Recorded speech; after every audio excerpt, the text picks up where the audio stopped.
Forum. I'm Ralph D'Onofrio with Schneps Media. We're the publisher of Politics NY, which is presenting this forum tonight. And we wouldn't be able to do this without our sponsor, AARP New York. So I want to give a big round of applause to AARP New York. Thank you.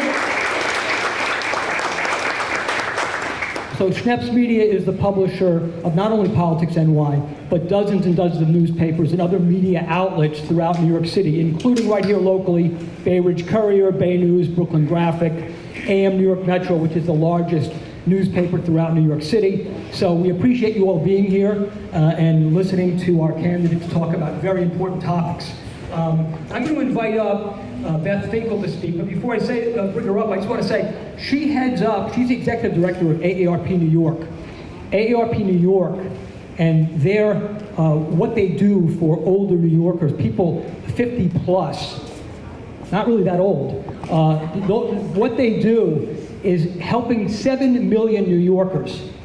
It's a lot of people. So what they do every day to help all of us in this room and everyone throughout the state is remarkable. So I do want to introduce Beth Finkel. Thank you, Beth. Coming out today because you're doing what voters all across this country need to do. You need to come out and listen, you need to learn, and then you go out and vote, right? And so you are the very best of our democracy because you're out there doing this. I want to thank Schneps Media for doing this and Politics New York because, again, they're creating this forum for you to hear what the candidates have to say. I want to also recognize our volunteers and our staff that are here because they make it real. So for you who don't know this, in Brooklyn at the June 2022 primary, 55% of all voters were 50 plus. And that tends to happen every time out. As a matter of fact, in many elections, it is over 65% of the voters who turn out are 50 plus. And that's why the issues that are most important for the 50 plus are the issues that we're going to be listening for today from these candidates who are willing to come out and speak to you and so you can understand where they stand. So I also just want to make sure you know that the 65 plus in New York has really grown.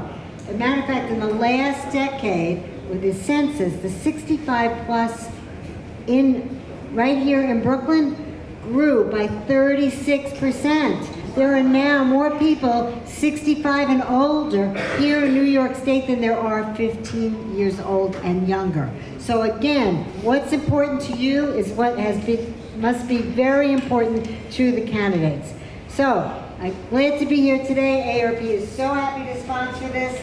And I just want to remind you of the issues that are most important. How can people afford to live in New York? Right? Number one, when they retire, they're going to be on a fixed income.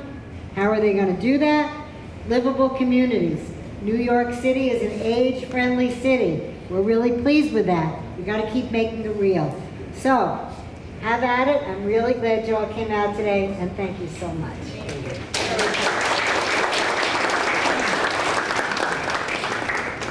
Good evening, everyone. Can you hear me all right? Everyone good? My name is Jada Cabell. I am a reporter with Brooklyn Paper, and I will be moderating tonight's forum. I'm Ethan Stark-Miller, the senior political reporter with AM New York Metro. I'll be keeping the time, so I'll be telling you all when your speaking time is up. Just a reminder to be respectful tonight. Give each candidate their full time to respond, and there will be no cheering or jeering. You'll have to silently agree or disagree tonight. Each candidate will have 90 seconds to respond to each question. This is a reminder that tonight is a forum and not a debate, so there will be no rebuttals. Again, each question will have 90 seconds to respond to each question with no responses. Ethan, again, will announce when your time is up, so just be listening for that, please. There'll be no audible timer, so just listen for Ethan. And to start us off tonight, each candidate will get 1 minute to introduce themselves. We'll start ourselves off with Amber Adler at the end, their candidate for the 48th Council District seat.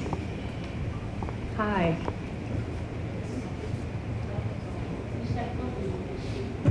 Hi, my name is Amber Adler. I'm the Democratic nominee for New York City Council District 48. It means a lot to me to be here tonight at a forum that's hosted by AARP. My grandmother was actually the biggest influence in my life. She passed a few years ago, but when she passed, we were already talking about me running for office, so this is sort of, I look at it as one of those full circle things that we planned together and we talked about together. So I'm very proud to be doing this in her honor. For the district, I'm here to keep people safe. I'm here to provide a better quality of life. I'm here to clean up the streets. I'm here to help all people get access to the resources that they deserve and in a timely manner. And with seniors, that timely manner is even more timely. I want everyone to know, if you know nothing else about me, that I genuinely mean what I say that I am going to do.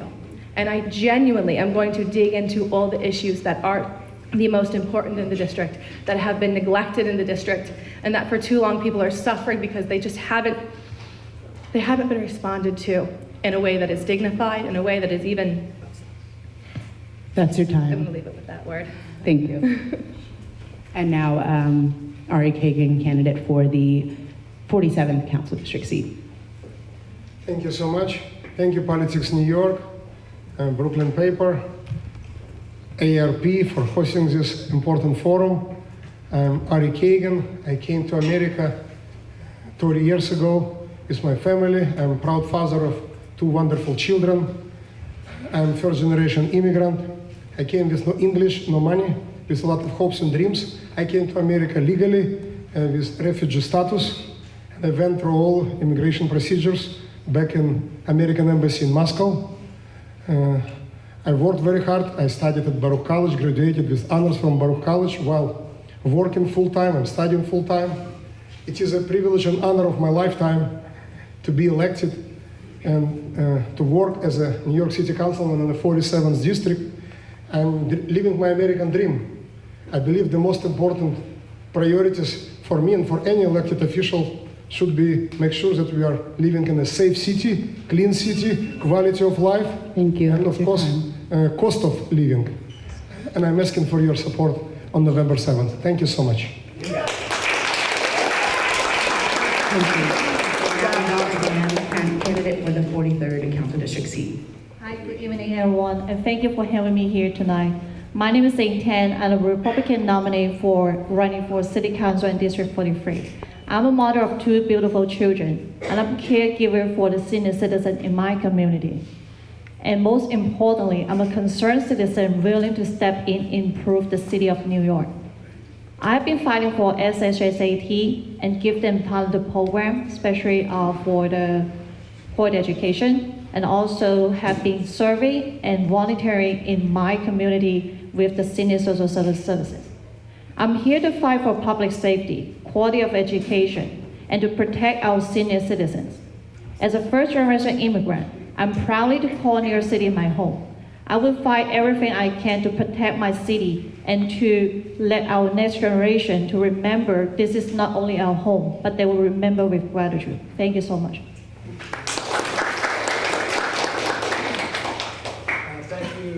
Thank you, AARP, for putting this together. I also, hello, and I want to thank AARP also for all your advocacy on protecting retiree health care.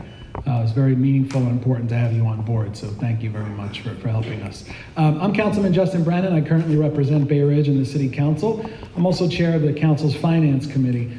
Since being elected, I brought back over $250 million in investments to the community in the form of investments in parks and playgrounds, schools and libraries. I'm a public school kid, currently building 6 new schools here just in District 20 to help relieve overcrowded classrooms. Grew up here in Bay Ridge, so being able to represent the neighborhood where I grew up and to invest in the very parks and playgrounds and schools that I grew up going to is a very, very meaningful thing to me and something that I want to continue doing.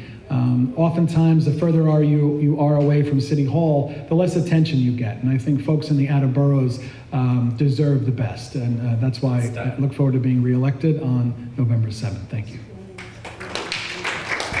Alrighty, and now we will jump into questions. Again, everyone will have 90 seconds. seconds to respond to each question, and we'll change the order of who gets to go first.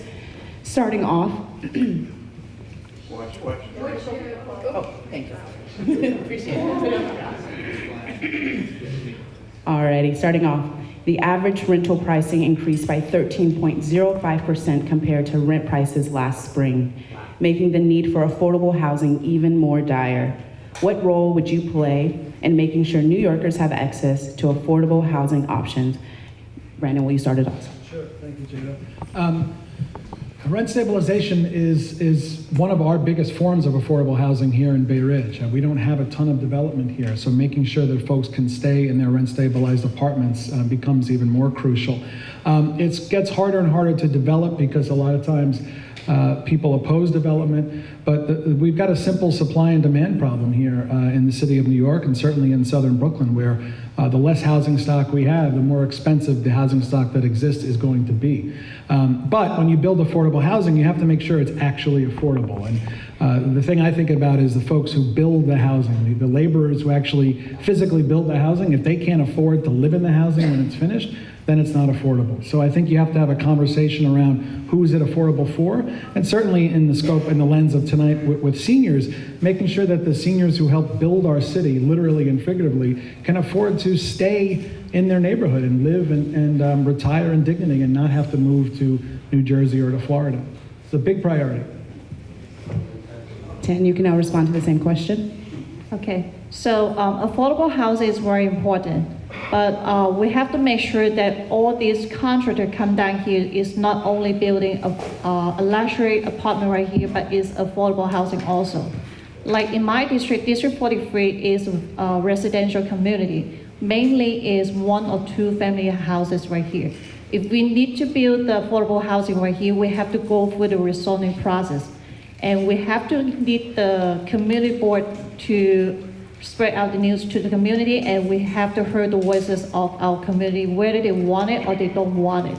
And the second one is we could convert the empty commercial building into the residential building right here, because this one can save time, can save the money, and less impact to the community. The next one I want to talk about is right now, because of the landlord law right here in New York City is not protecting our homeowners. Many homeowners, they are struggling with all these laws. For example, the bad thing is they don't pay for the rent, and they don't damage the apartment. They also are abusing our homeowners. Meanwhile, homeowners have to pay for the mortgage, they pay for the taxes, and they pay for all this maintenance fee, especially very expensive legal fee services right here. And that's why in result, many of homeowners, they refuse to rent out their apartment. They just keep it empty. And if we want to solve this problem, Kagan, you can now respond. Thank you. So first of all, I believe that we need to make sure that our affordable housing stays affordable, and that's why very often I'm voting no on many proposed bills in New York City Council, and sometimes, unfortunately, my colleagues are making life in New York City much more tougher and less affordable.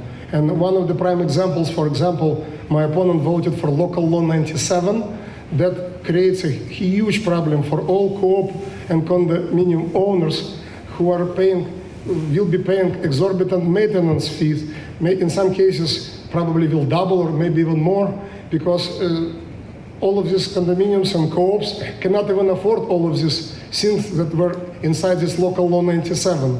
I'm strongly opposing to this Local Law 97. I believe it's creating a lot of unaffordability, especially for renters and co-op residents, which is a lot in our 47th district. Also, I represent a lot of NYC buildings, especially in Coney Island and Marlborough houses, and I see here my wonderful staff, very diverse staff that speaks 9 languages, by the way.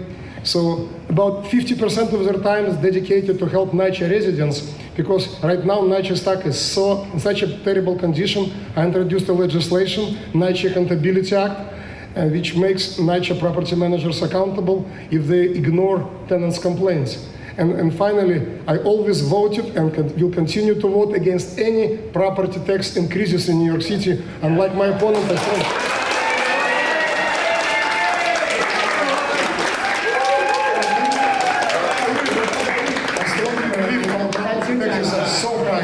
that we need to cut them. Not Excuse me, that's time. Thank you. Reminder to please keep your cheering and jeering to a minimum, as in none, please. Thank you. Just we have an hour, so we want to get through our questions. Adler, you may now answer the question. Great. I live in a rent-stabilized apartment. I live in a rent-stabilized apartment in this district for 13 years. I got my first rent-stabilized apartment in Manhattan, New York, when I was 19 years old. I just turned 40. And it happens to be that rent-stabilized apartments, I know them. I know all the rules. I know what you can do, what you can't do, the problems, the this, the that. And it is what keeps people in their homes when there's an emergency. It's what keeps people able to afford life and not just scraping by. I personally believe that affordable housing is only affordable if an apartment isn't rented for more than 1 week's worth of average salary. To me, that's how you live and not just how you survive.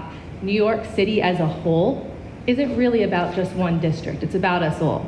And if we're not clicking together and working together to demand such things that are really affordable, that we can genuinely not just survive on, but thrive on. It's a little cliche, but that is what it takes for us to get ahead.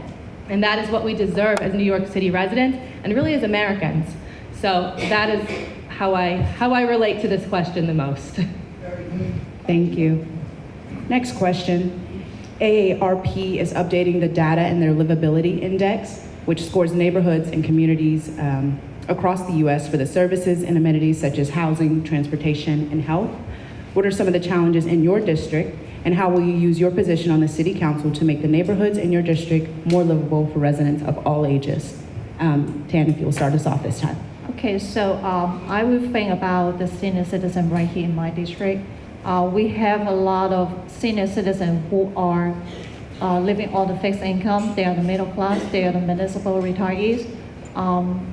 Unlikely those who are receiving entitlement services, they receive all these SNAP, Medicaid, and all other benefits. But however, our retirees who has no entitlement services struggling with the inflation, they have to pay for the food, the mortgages, and the medical bills, and more likely they are not qualified for the long-term care and the senior day care services.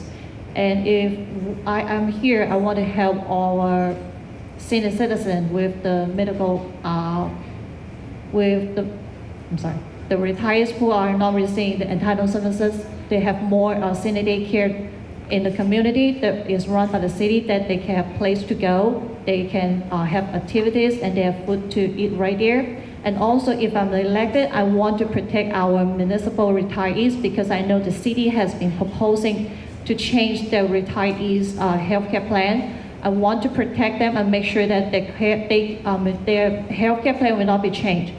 And because they have been sacrificed their whole life right here in the city, contributing our city, they deserve the healthcare plan they deserve. And I will protect them from that. Thank you. Councilmember Kagan, your turn. Thank you. I'm riding buses and trains every single day. I'm coming to City Hall tomorrow on our train, so I know a little bit about trains and buses. So I feel that right now MTA is one big dark hole where all this money going is no accountability, no responsibility. Like just this year, New York State Legislature voted to increase almost double MTA mobility tax. Now we just learned about increase of fares and tolls. No longer $2.75, now it's $2.90. I can show you like my Metro card. You know, I use subways and buses every single day. So not just for pictures, like my opponent doing, but that's beside the point. So I can tell you that public transportation needs in a total overhaul, especially bureaucracy. We don't need NTA, president and 5 vice presidents of MTA, president and 5 vice presidents of TA.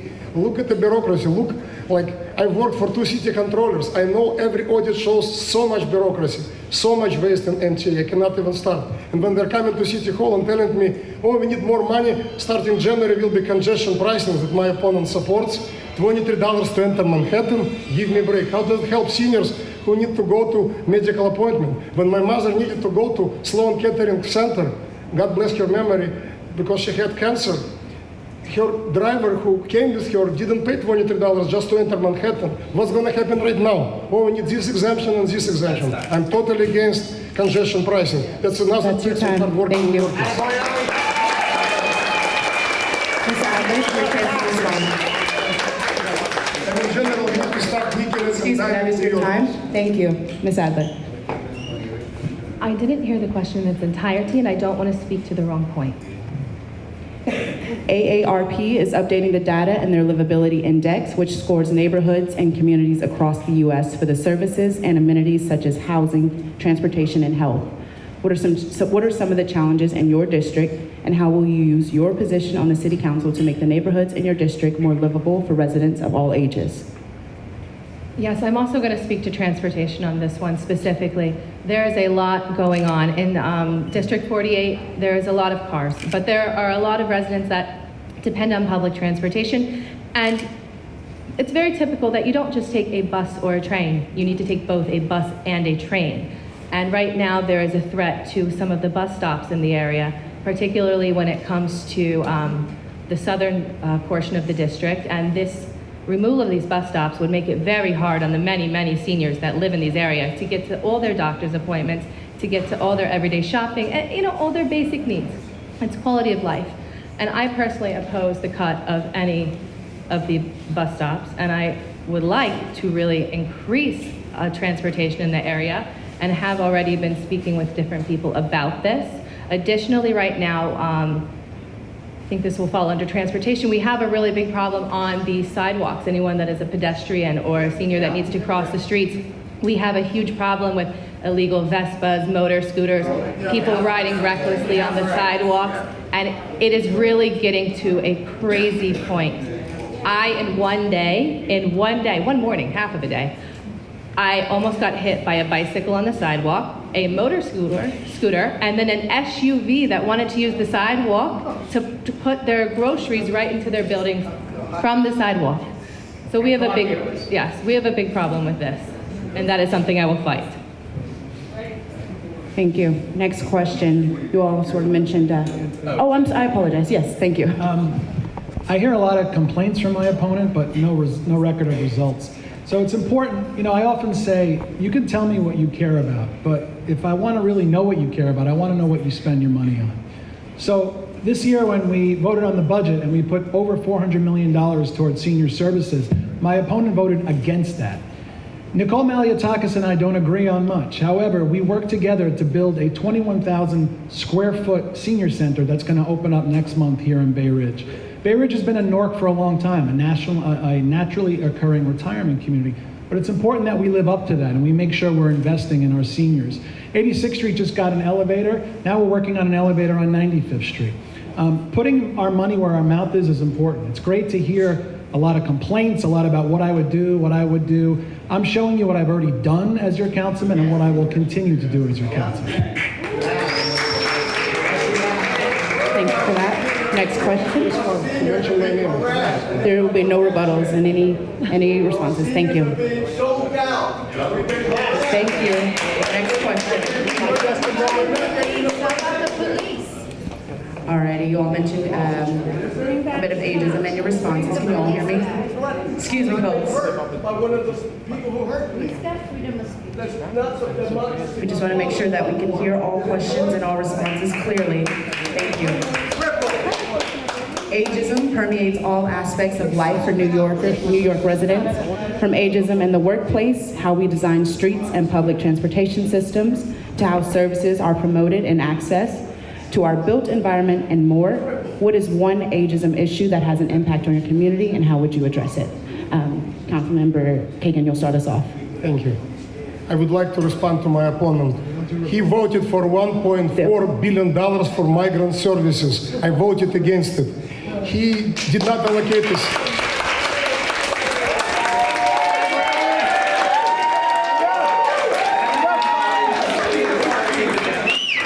I'm the only candidate in this election endorsed by Organization for Municipal Retirees. Why they Councilmember endorsed me? Kagan, we're not doing rebuttals. We're answering the questions. But I am saying, That's not the format that we're following. okay, I understand, but that is not the format of tonight's forum. It is simply them responding to the questions. There will be another opportunities to hear that. Again, no rebuttals, folks. You can proceed with your time. I'm saying you need to own what you voted for. So you voted for this budget, so you have to own this. Yeah, you voted against the budget. You voted against the budget. Hey, folks. You voted against $400 million. Excuse me, council member. No responses. No responses. No responses. There will be no responses on either side. Everyone, collect yourself. Excuse me. Enough. You've come here to hear everybody's viewpoint. I would appreciate it right now if everybody would stop screaming at them and just hear what they have to say, not what you have to say. What? We know what they're saying. What's up? You should have come to Brannan. Everybody respectfully, please. Okay, if each candidate could please speak without interrupting another. That's right, Brian. Let's respect. That's not directed toward anybody in particular. Let's proceed. What's that? Oh, yeah. No, please. We're going to reset that question, folks. Do you need to hear the question again? Ageism permeates all aspects of life for New York residents, from ageism in the workplace, how we design streets and public transportation systems, to how services are promoted and accessed, to our built environment, and more. What is one ageism issue that has an impact on your community, and how would you address it? I proudly represent Coney Island. During the Superstorm Sandy, I helped so many people with all possible issues. I can tell you that Coney Island needs a lot of investments, but when we invest billions of dollars into migrant services, unfortunately we don't have a lot more to invest into our aging sewer systems. And we saw a few days ago what was going on in New York City with flooding. And also last year I hosted hearings in City Hall, inviting all commissioners, and we talked about our aging infrastructure, and I told them that we need to invest much more. I'm not a prophet, but that's exactly what happened, that we need much more investments into our aging infrastructure. I also would like to add that some of the legislation that my colleagues are promoting, I already mentioned Local Law 97, supposedly to help environment, but by the end of the day, it hurt so many renters, co-op residents, homeowners, everybody in New York City, so it squeezes people out of New York City. So we need to protect environment, no question about that. But we also need to do it in a way so it will not squeeze people out of New York City completely. Thank you. Ms. Adler, your chance to respond. Ms. Adler, yes. When I think of ageism, I think a lot of experiences that I've watched my own mother and grandmother go through as they got up towards retirement age, and they were no longer given the amount of work that they could do. My mother actually just retired this year from nursing. She spent over 45 years as an RN, and she wanted to keep working, but because of her age, she was getting less work, and she was in home health care at this moment.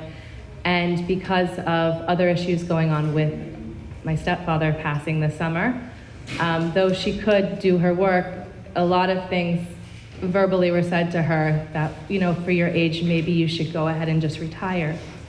And I don't believe that people should be forced into retirement.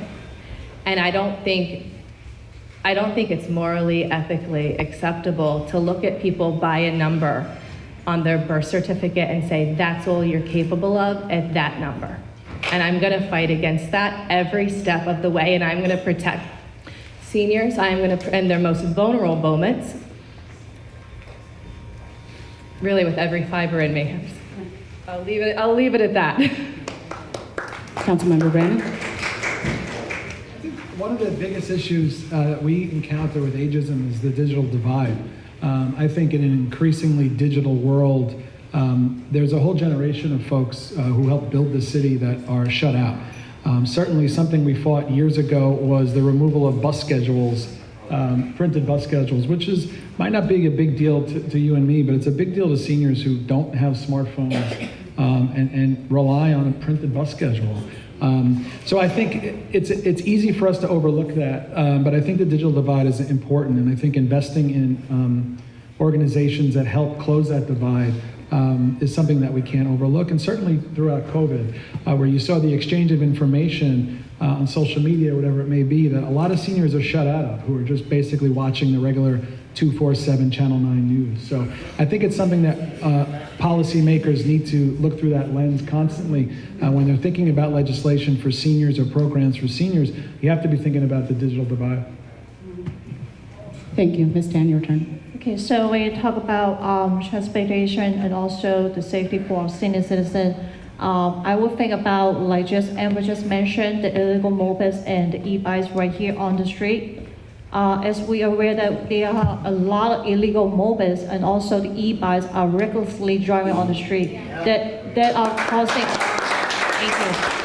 And this is very dangerous for children, also for our senior citizens who are walking on the street. I know that our NYPD has been working so hard to track down all these illegal mopeds and the e-bikers, and also the Department of Fire has been working so hard to check on these e-bike stores to check if they're under regulation. However, in reality is the illegal mopeds and also e-bikers are everywhere on the street right now. And if I'm elected, I would like to build up more strong laws to enforce the illegal mopeds and the e-bike on the street.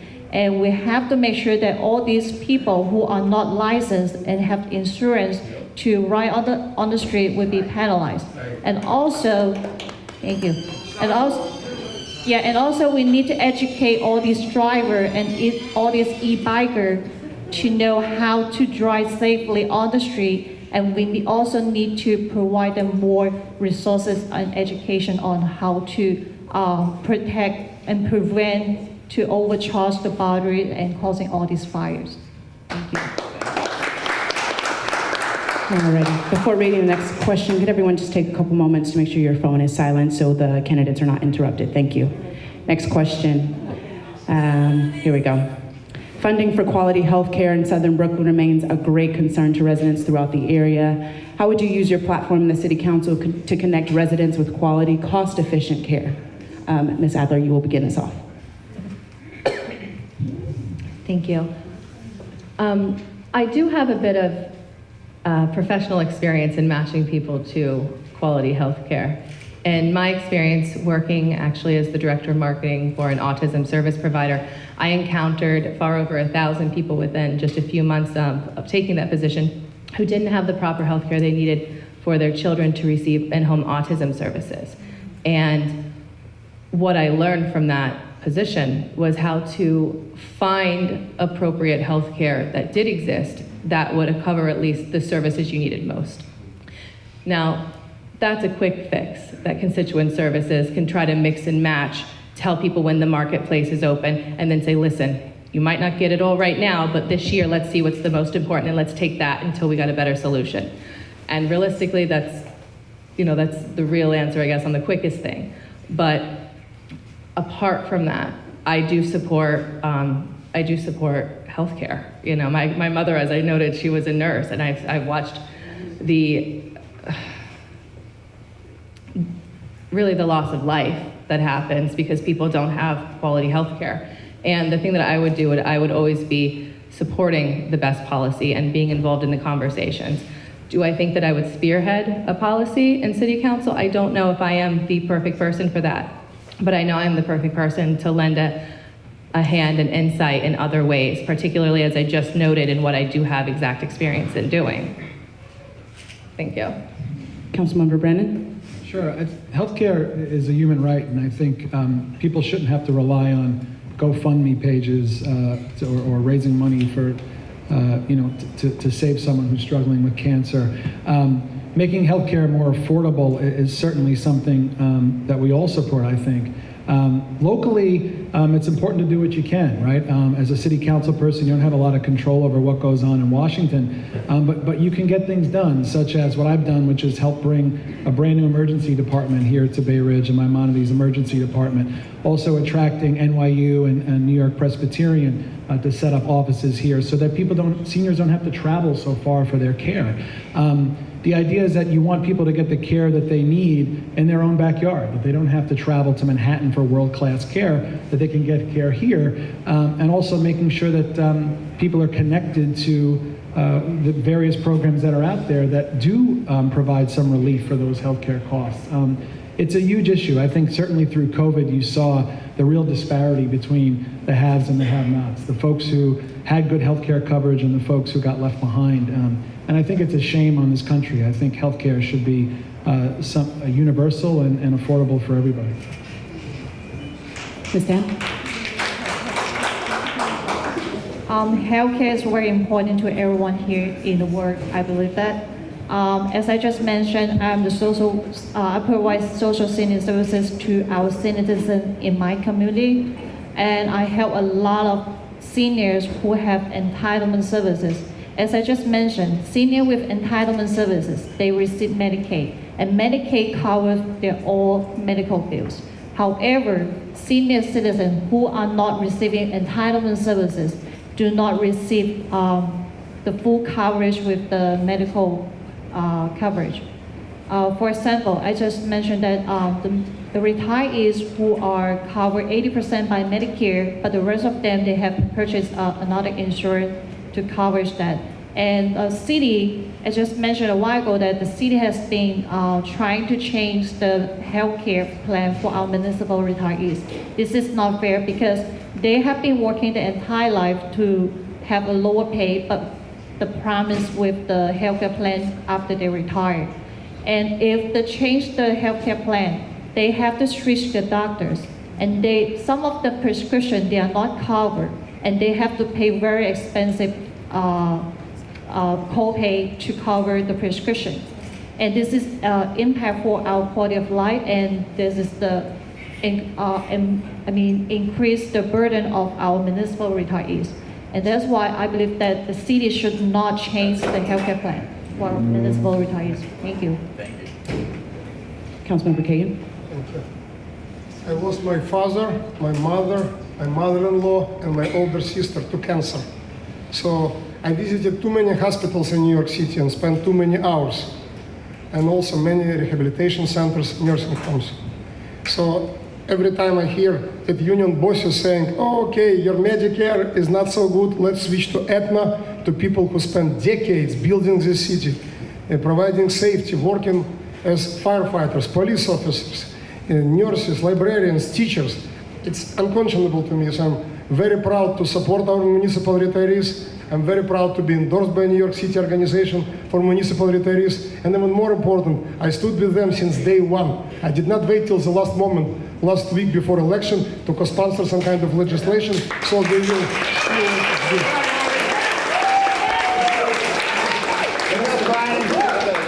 Also, it's very important for me. I have a large public hospital in my 47th district, Coney Island Hospital. Now it's called South Brooklyn Health. In the last 2 years, in total, I was able to allocate $700,000 for many important programs and divisions there, including hematology and oncology center.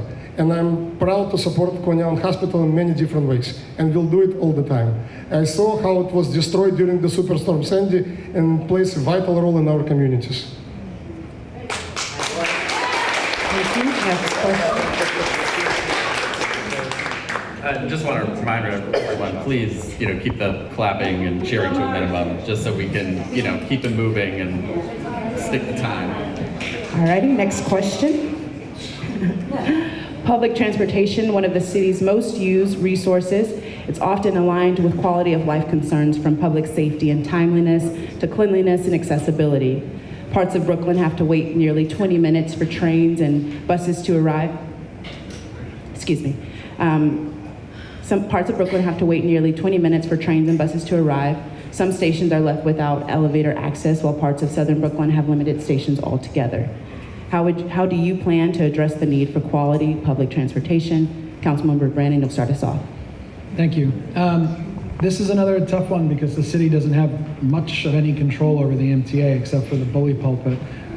However, it's important to advocate for what the district needs in a transit desert like Bay Ridge, Southern Brooklyn, Coney Island, and making our transit system accessible, not just to seniors, but to moms with baby strollers, to folks who are living with disabilities. Making our transportation system accessible is just as important as it is making it reliable, which is why we fought to get the 86th Street elevator put in, and now we've got an elevator coming in at 95th Street. And also doing what you can in the city council to work around the MTA. What I did was work with the New York City Ferry and EDC to bring an express ferry to the 69th Street Pier, which can now get you from Bay Ridge to Lower Manhattan in 20 minutes. There's no other way to get to Lower Manhattan in 20 minutes from Bay Ridge that I'm aware of. But I think at the same time, it's about advocating to make sure that the MTA pays attention to Southern Brooklyn, and you can do that. That can get done. You just have to make a lot of noise, and you have to be in a position of power where people actually answer your phone call, unlike my opponent. Ms. Tan? Okay, Yes, can repeat the question. Public transportation, one of the city's most used resources, is often aligned with quality of life concerns, from public safety and timeliness to cleanliness and accessibility. Parts of Brooklyn have to wait nearly 20 minutes for trains and buses to arrive. Some stations are left without elevator access, while parts of Southern Brooklyn have limited stations altogether. How do you plan to address the need for quality public transportation? okay, of course, in my district, the N train has been a huge issue with the skipping all these lines because of the construction. We definitely need to have more accessible to different train stations so our senior can take the trains, and also with the parents who have the stroller, they get access to the train as well. And another concern for the trains is the cleanness, because right now we have a lot of homeless people actually sleeping on the train, and we have a lot of garbage on the train. So we definitely need to work with sanitation and also Department of Transportation to work on this issue and to make sure that we could have a safer train right here to provide to the community. And also we, yes. Thank you. Councilmember Kagan? Thank you.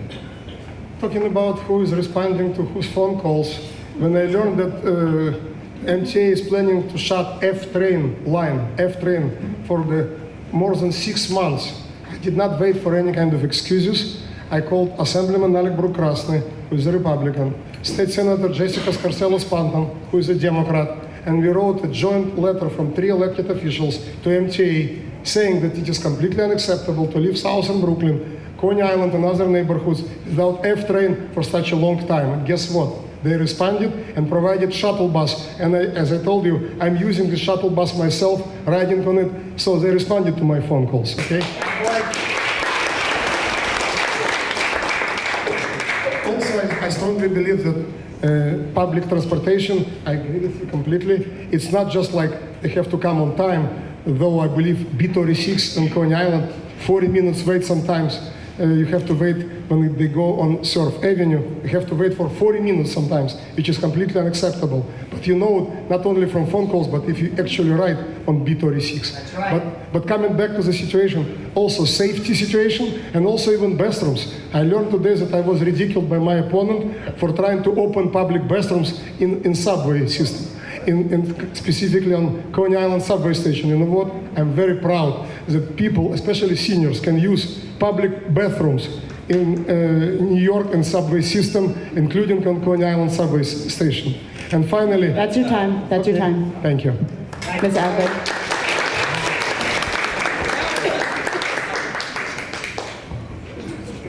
So you asked the question, and then I had about 10 different answers in my head. there's so much. So I'm going to try to sort of pop a lot of these things through here. Okay, number one, there should definitely be an elevator at every subway station. I don't think anyone can possibly disagree with that. It's just about how are we implementing that, you know. I'll give tons of reasons, but I got more stuff. Also, public transportation should be affordable. I'm going to continue to support the senior ticket discounts. That's important. Also, low-income train tickets. This is something I very much support. I believe we should be removing all the old paint that is potentially lead paint from the train stations, the overpasses in Brighton Beach, also in Kings Highway area. Some of that actually just falls onto the outdoor fruit and vegetable stands. That's a big quality of life issue and health issue. I support more transportation funding to seniors for the door-to-door services. Because seniors rely on these door-to-door, like accessoride type services to actually get to their doctors when transportation just sort of isn't cutting it. Because when you're sick, you really can't do the bus to the train to the walk to this. I support that. Also, fighting back against the proposed casino in the neighboring District 47 is something I plan to be doing because transportation-wise, that is going to flood the streets of not just 47, but 48 and all of Southern Brooklyn. We definitely can't take it as an infrastructure. We definitely can't take it even, I think last week the article came out, the Coney Island ground is sinking faster than anywhere else. That's time. Thank you. Next question. No casino in Coney Island. One growing concern for No Brooklyn casino in Heights. Coney Island. Thank you. One growing concern for Brooklyn Heights is the proliferation of mopeds. Candidates, can you hear me? One growing concern for Brooklyn Heights is the proliferation of mopeds and e-bikes. Though there has been a citywide crackdown, residents are still seeing a rise in speedy racers that pose a threat of safety. What action would you like to take in the City Council to make sure pedestrians, bikers, and drivers can coexist safely? Ms. Tan, you'll begin. I think I just mentioned that a while ago. So this is never enough because this is ongoing issue actually infecting every one of us right here. And every time I walk on the street, and especially like one night I walk on 86th Street with my husband, one illegal moped just run across the street in front of me. It almost hit us. And it is not safe at all. So I believe that we need to have a strong law to recognize and make sure that all these illegal mopeds will be gone on the street and make sure that they are licensed and they have insurance, because whenever like things happen, who is gonna responsible for all these things? Because they don't have insurance, who we gotta get the coverage for, right? So we have to make sure that they are licensed and we have to regulate all these e-bike and the illegal mopeds. Thank you. Councilmember Kagan? Thank you. So I'm proudly co-sponsoring right now, it's pending legislation in New York City Council to register every e-bike, and every e-bike should be registered, should be insured, and we need to treat everyone in New York City equally. I know that my opponent believes that if you have higher income, you have to be punished several times. But I do not believe in it. I believe that everybody in New York City who breaks even existing rules should be punished equally. Same crime, same punishment. And that's why we have a powerful lobby that is fighting against any kind of regulation of e-bikes or bicycles or anything like this. Only like we need to punish only drivers of cars, nothing else. But again, there is a pending legislation, more and more co-sponsors. I'm co-sponsoring this legislation to register every e-bike, to provide insurance for every e-bike, and to make sure that everybody is safe on a sidewalk and everybody is held accountable if they just riding on a sidewalk like it's in the middle of the highway. Ms. Adler. Folks, we got a couple more questions we want to move through. Ms. Adler, your chance. Okay. Yeah, this is definitely a popular topic. Okay, so I'm going to address this a little bit differently now since we sort of talked about it a little bit.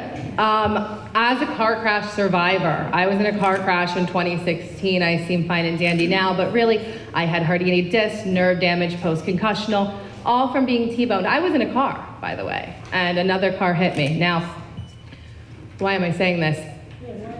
Why am I? Good call. Injuries take time and money to fix.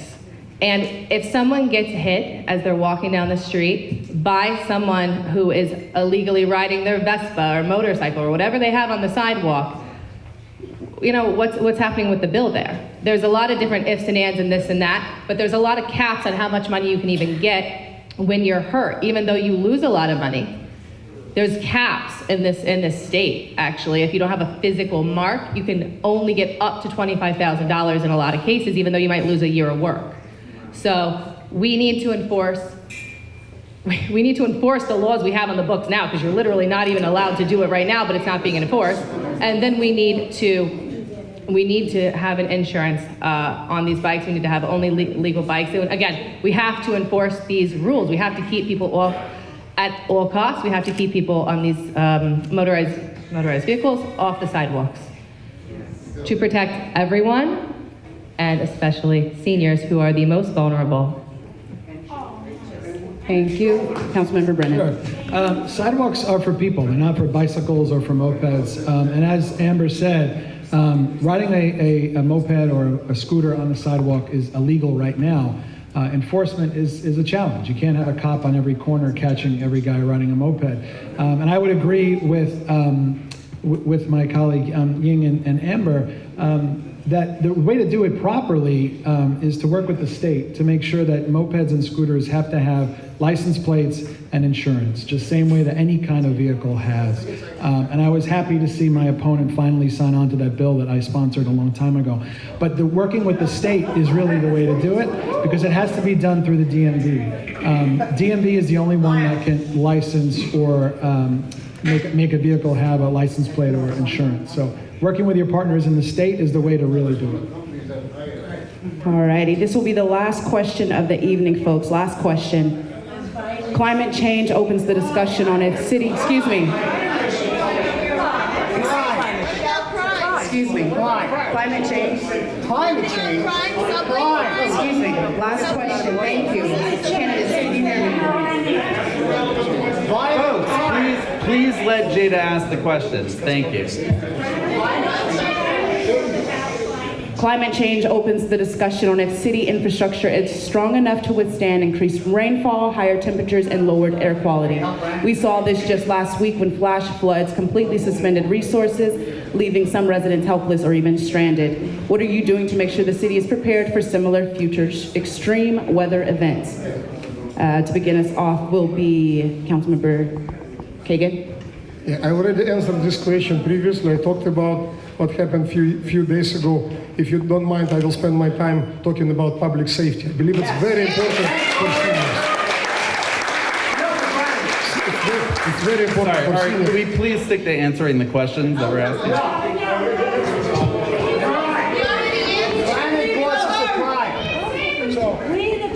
Brannan loves criminals.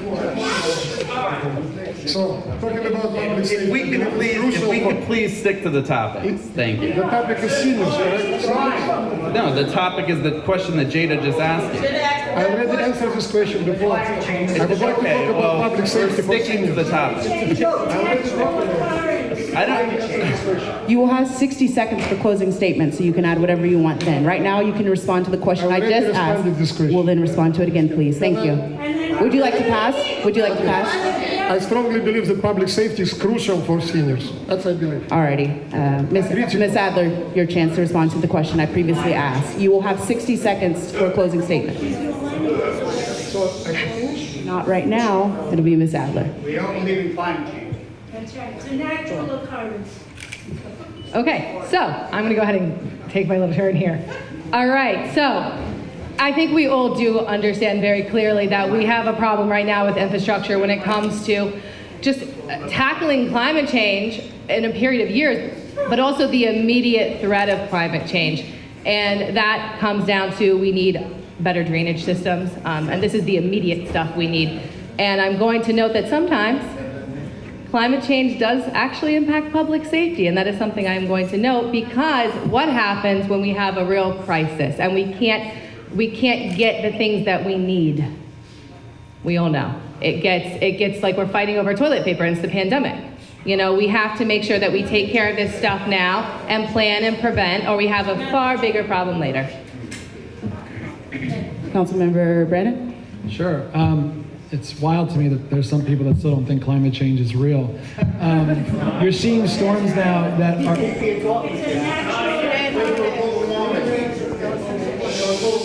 Give the councilmember his time, please. Thank you. You're seeing storms now that are much stronger and much more frequent. And the real problem with our infrastructure is that you got city sewers that most of them are over 100 years old and made with brick. And these sewers are designed to handle 1.5 to 2 inches of rain an hour. Any more rain than that, and you're going to have a problem. And now you're seeing storms on a regular basis that are giving us 3-4 inches of rain per hour. The city's infrastructure cannot handle it. Which is why I worked with EDC to secure $51 million to improve the sewers in Dyker Heights. City council members have to take action. It's one thing to point fingers and say this and that's a problem, but your job is to take action. And renovating and refurbishing the sewers in Dyker Heights was something that needed to be done 20, 30 years ago. But it's getting done now. But this needs to be done across the city because this needs to be done. Infrastructure improvements need to be done. Whether or not you believe climate change is real is irrelevant, but it's having a real effect. You're seeing the city get shut down because of a rainstorm, and it's not safe for anybody. So I think the first step is admitting to yourself that climate change is real. Ms. Tan, your chance to respond. Write it in, folks. Thank you. Okay, so District 43 was like heavily flooded. Excuse me. Last week. Excuse me. Thank you, folks. Go ahead. Okay, so District 43 was heavily flooded last week because of the heavy rain. And I realized that as Brannan just mentioned that all this sewer system is old in our city. And we do need to invest on this sewer to make it cleaner and easier to have the water to flow out. Especially like we install the pumpers to make sure that all this water will go to the waterways.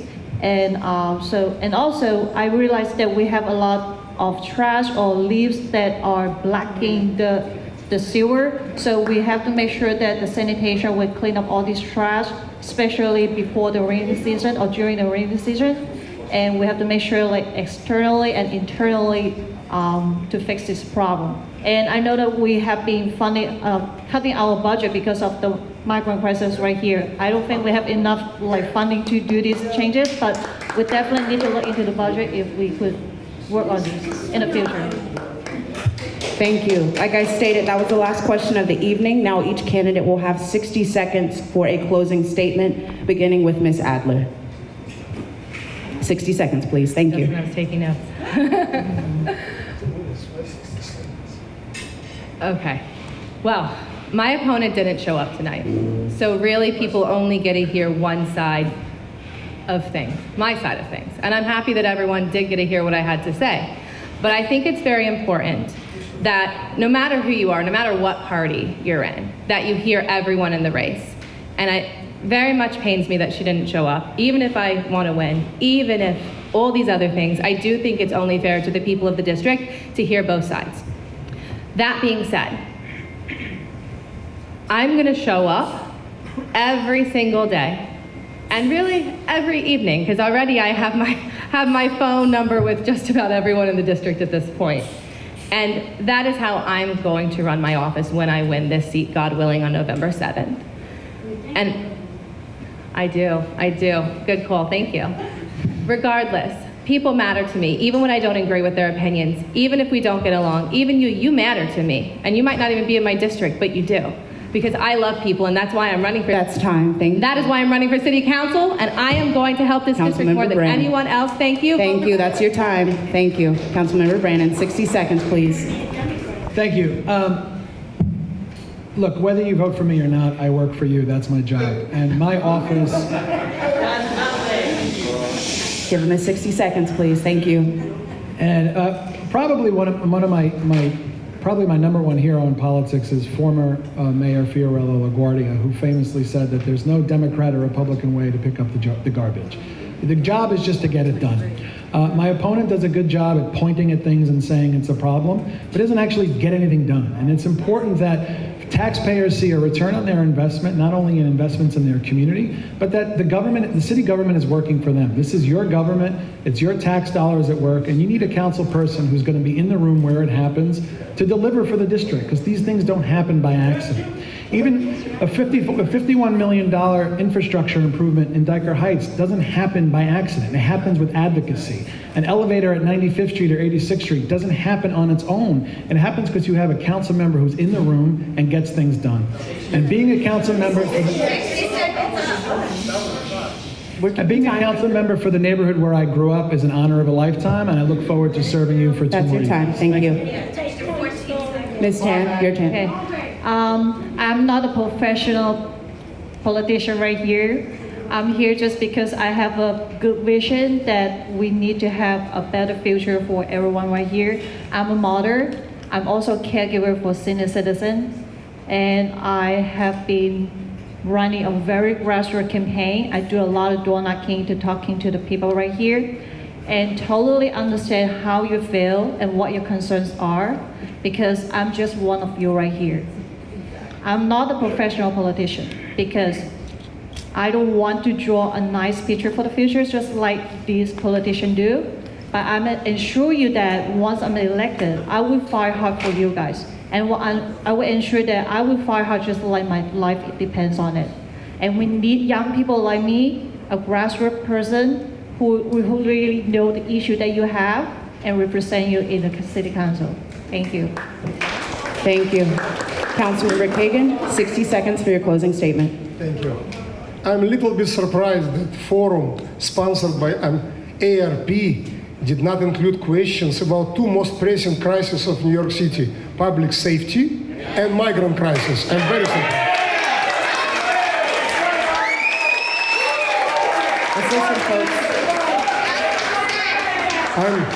I'm very proud to be endorsed in this race by 4 major police unions. Whatever my opponent is saying, everybody knows that he voted to defund NYPD by $1 billion. Everybody knows that this year he voted again to allocate almost $40 million to create a civilian committee to release additionally 2,700 inmates from Rikers Island to make us even less safe. Everybody knows that he never opposed to migrant shelters in southern Brooklyn. I did, publicly, in Coney Island and in Bay Ridge. Doesn't matter where. I believe that migrant crisis is swallowing. Thank you. That's your time, Councilmember. Thank you.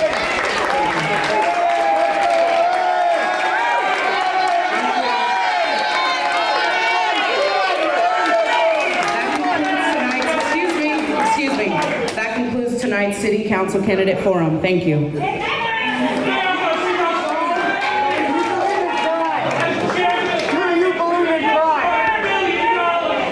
Do you believe in crime? And what brings you to this forum today, and what's your thoughts on your performance at this forum? Oh, it's great. AARP is a great organization, obviously, and this is a neighborhood that it's a naturally occurring retirement community. So it's important to speak directly to the voters and speak to the folks 50 and over because they're important. They built this city. They literally help build this city. So what matters to them has to matter to us. So what's your thoughts on facing your opponent at this forum and your message to him and his message? Oh, I mean, my opponent has no record to speak of, so all he can do is point to things and say this and that's a problem. So it was a good debate. And your thoughts on the reaction from the audience or your constituents? What's your thoughts on that? Oh, it was great. I mean, my opponent brought all his friends, and it was a great time. So what are you going to be doing in the next few weeks until the campaign's over? I got a month to go. I'm working hard on winning an election. Okay, and your thoughts on the rally held last night. What were your thoughts on that? I thought the rally was silly. They're protesting something that is never going to happen. It was never proposed. It was a rally about something imaginary. It's a waste of time. Do you have anything else you want to say? No, thanks. Can you spell your name? Sure, Jared. How are you, buddy? I'm Eric Kagan. What was your thoughts on being at this forum today and your reaction to your opponent being here? I'm very grateful for this opportunity to debate my opponent. It was not actually a debate and forum, but it was so obvious to everybody here in this room and outside that we need a change in southern Brooklyn. And change is coming, November 7th. We need safe streets. He doesn't even want to talk about safety, public safety. He doesn't want to talk about migrant crisis. I do. Because he's lost, in my opinion, completely. So I'm very happy. I believe I won this discussion, I won this forum, this debate on issues. And I'm very proud to be endorsed by 4 major police unions, New York City Organization of Municipal Retirees, but even more important, by thousands and thousands of voters all over Southern Brooklyn, from every possible community. I'm very proud of the race I'm running, and I'm very proud of my campaign. Right, but your thoughts on the questions? Do you think the questions were fair at this forum? Do you think they were focused I believe on- it was very strange that forum sponsored, I already said it, by AARP, a very important, influential organization for advocating for seniors, decided not to include in this forum questions about most pressing issues of the day for every New Yorker, public safety and migrant crisis. These 2 questions were never asked, so I was almost forced to talk about it. Right, and your thoughts, have you met with constituents, because obviously your district's like kind of swapped in, earlier this year. Have you met constituents in Bay Ridge? What they have been telling you? Of course, I'm meeting constituents all over the district, including in Bay Ridge. I'm knocking doors. I'm going to every parade, festival, and event, and I'm talking to them every day. Everybody wants safe streets, want to support NYPD, want to do everything possible that criminals held accountable, not released to the street next morning. And we don't want to, like my opponent did, we don't need to release additional thousands of criminals to the street and to even pay for it from taxpayers' money.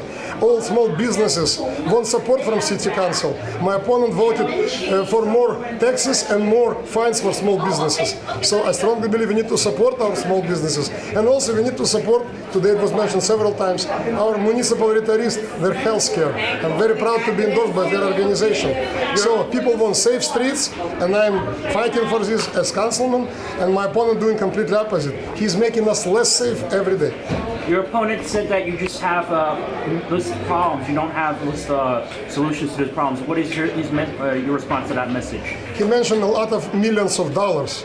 I didn't have time because I have 60 seconds to respond, but I can say now that I allocated millions and millions of dollars, including for causes like Kagan Hospital I mentioned today, including improving safety and security upgrades in my district, like security cameras, like police patrol cars. Is it important? I believe it's important for people to feel safe. So I'm allocating money also for libraries, $2.4 million to Gravesend Library, to New York Aquarium, $2.4 million, to every school in the district, to all after-school programs, and so on and so on. So, but it's not enough. We need to do much more, especially to ensure that we are safe, that we are secure, and also fighting for our quality of life. And talking about transportation, today my opponent didn't even know like anything about public transportation. He doesn't know what kind of trains, what kind of buses do we have in New York City, because he's always living in some kind of bubble. I live outside of this bubble. I talk to people, I love talking to people, I love to serve people, and that's why I strongly believe I'm going to win this race on November 7th. Okay, you were at a rally yesterday at Cannonball Park by the Verrazano Bridge.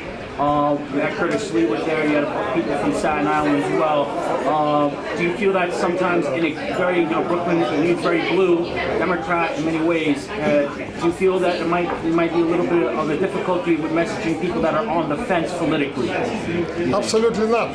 Absolutely not. People want the same. Democrats, Republicans, Independents. Everybody is saying that this migrant crisis is manufactured crisis.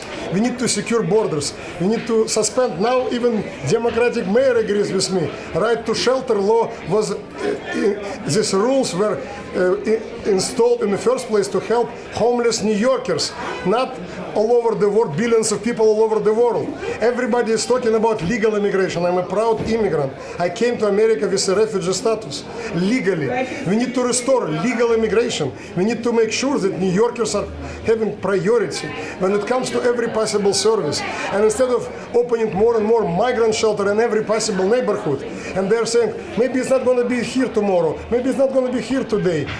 The answer is from City Hall, all options are on the table, meaning all options. Mayor said, even today, Mayor said and yesterday, every day he's saying, listen, it will come to your house, it will come to your neighborhood, it will come to your block. So we should never assume that it's never going to happen in Bay Ridge, never going to happen anywhere.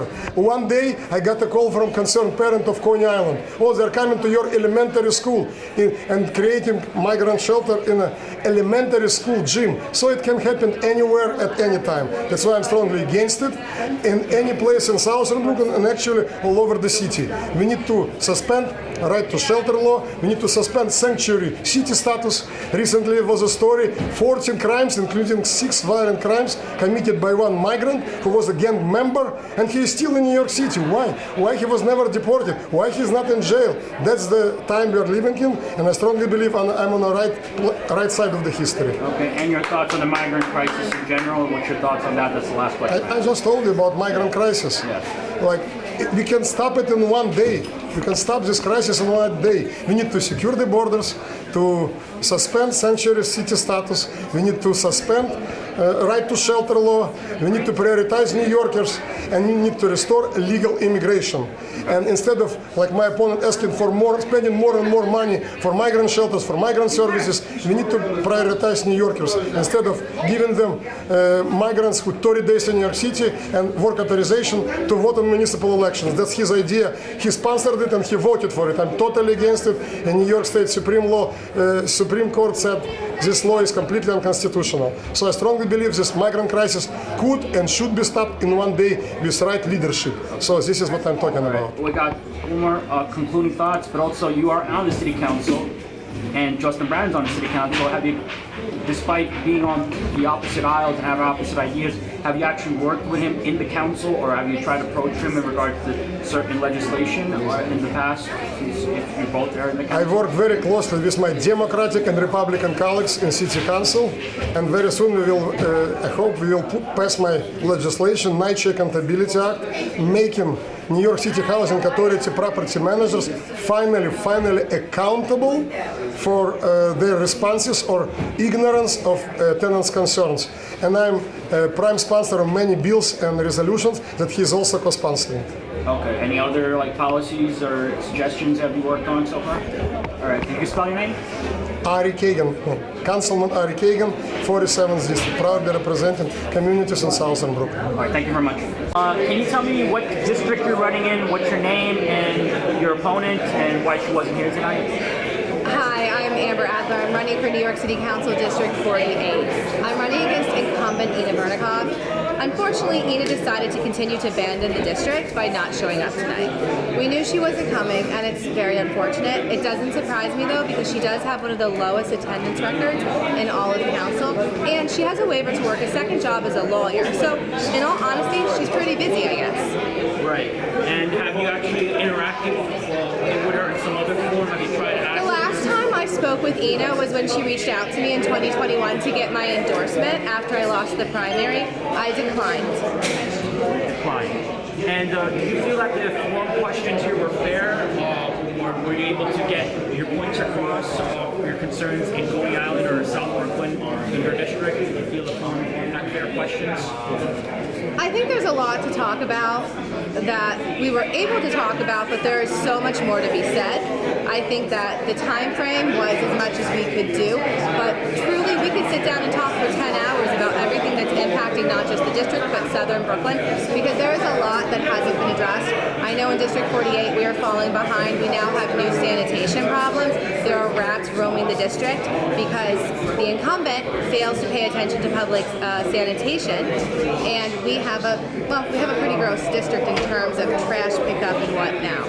We also have public safety issues. I would have loved to talk more about that. I was actually out on Kings Highway with my kids earlier this year when a robbery happened just a few feet away from us. Right. So now that the Councilwoman Vernikov didn't show up here, the two important concerns that many people in this forum didn't feel like that were getting heard was on the migration crisis and on the public safety. What's your response if Vernikov was here? What would your response on those two issues that those residents? Which one would you like me to address? On the migration and public safety. That was two concerns weren't raised up. Well, listen, I think everyone knows that immigration is a broken system for a very, very long time. I myself married someone from out of the country, and we went through the green card process. And even that, he wasn't seeking asylum, but he was just seeking to be with his family and his kids. And we had years worth of paperwork. And at the end of the day, it's not a broad brushstroke that's going to solve anything to do with immigration, or what people are referring to as the migrant crisis. What we really need to be focused on is a national response to the port of entry cities that are refusing to deal with their own local issue and think that it is acceptable to send their people to New York and then poke fun at this city when we are literally solving their problem as fast as we can. Okay, and on public safety? In terms of public safety, there are two main points that impact District 48. The first point is theft. We have businesses, small and large, getting robbed every single day. As I mentioned before, my children and I were standing in a shoe store right on Kings Highway earlier this year when a robber came in and stole tons of clothes right off the rack. Employees, they can't fight back. They can't even chase or stand too close because they'll lose their jobs. Now, the other problem we have in the district, and really across the city, is we have an increase in hate crimes, particularly in terms of anti-Semitism, which is an area that I actually did a lot of professional work in. I was chosen one of 15 people to be on the mayor's office for the prevention of hate crimes, and I fought back against anti-Semitism via prevention. I personally want to work on public safety by implementing a very smart and strategic K-12 education program, which will teach kids a full 12-year curricula that starts with learning manners, works into fighting back against bullying, and also different cultural topics and different types of hate that they need to recognize and then be able to not just address, but not do. All right, you have any concluding thoughts? This district, District 48, is at the lowest point I have seen it in at least a decade. People are upset. People are beyond angry. I can't even say upset. People are so mad that everything that they worked for in their life is not panning out, and they need quick solutions and they're not getting them. So when I am elected on November 7th, God willing, the first thing I'm going to do is I'm going to stop this trajectory that we're on right now of a downward spiral into a pit of goop. We are going to go upward and onward, and I look forward to January 1st, 2024. All right, can you spell your name? Amber Adler, A-M-B-E-R, Adler, A-D-L-E-R. And you're running which district again? I'm running in District 48 against the absent Ina Vernikov. And it covers which area? What covers which areas that covers? District 48 covers the area starting at Avenue N, going all the way down to the water, including Manhattan Beach, Brighton Beach, Homecrest, part of West Brighton, part of Coney Island, and everything in between. All right, thank you very much. Thank you. I've been a housing and homeless activist since late 70s. So I've inherited my family's property 3 years ago, and I've been having squatters take over when I took them in during the pandemic. I took in 6 homeless people during that time, and 4 of them have left. 2 of them are still there. One of them had me attacked at a pizza store because I asked them. The mayor had offered hotels during that time in 2020, and the pizza store owner was homophobic. He was taunting me for months because it's the only place open in this. He's well known in the community, and the police let him slide, and they didn't want to make a report. I went 3 times to the police department and multiple times to these events, and the police have a laissez-faire attitude. Obviously, when they have an event, the police, the donors are mostly from Leo's Pizzeria. You know, the guy who attacked me, and I'm just... So you're saying that pizzeria owner attacked you in hate crimes? Yeah, been taunting me. So what's this have to do with, did you reach Justin Brannan? Many times, and I feel like I'm knocking on a deaf man's door because he shows compassion, but I say whenever I go to the office, you're never there, Justin. So when I go to his office, the staff just look at me, and it's like saying it's your fault, you know, for helping people, take them in during the pain. I thought it was the most humane thing to do during a pandemic. You would take somebody in to help them out. People I know from the community. And, I mean, I'm going through senior abuse and threats and intimidation by 2 of these people I've taken in who are left. And Justin Brannan, they say we have senior services. Where are the senior services? You might be bricks and mortar, but when people need help, when they're being hurt and intimidated and threatened, senior citizens are not being heard. I mean, I don't want to play checkers as a senior citizen, 'cause I'm still an activist. I'm an AIDS activist, a GLBT activist, and I'm not able to do what I want because I'm a damn cripple. 2 years it's been going, over 2 years, and all I get is BS from the police department. I told a few cops, you should be politicians because you make better excuses than the politicians who are making more money than you. So it's not right. And you try to get health care. The bill is over $145,000. Thank goodness we have Medicare. A lot of Republicans say socialism, social. If we didn't have Medicare, where would our seniors be? You can't expect the charities of doctors who make a lot of money, you know? Do you have any? I have a card if you want. Yeah, I'll give you my. But my question is, what other concerns besides you Senior abuse, threats, LGBT, safety, that is public safety because when you are attacked, you try to get help from the police. Their hands are tied either purposely or they say the government is doing that or the powers to be. But I feel like they can do much more. But when they're protecting their friends, the store owners, what kind of rights do you have? Yeah. My question is, our fathers fought in wars, foreign wars, to keep what? The enemies away or to keep the corruption going in this country?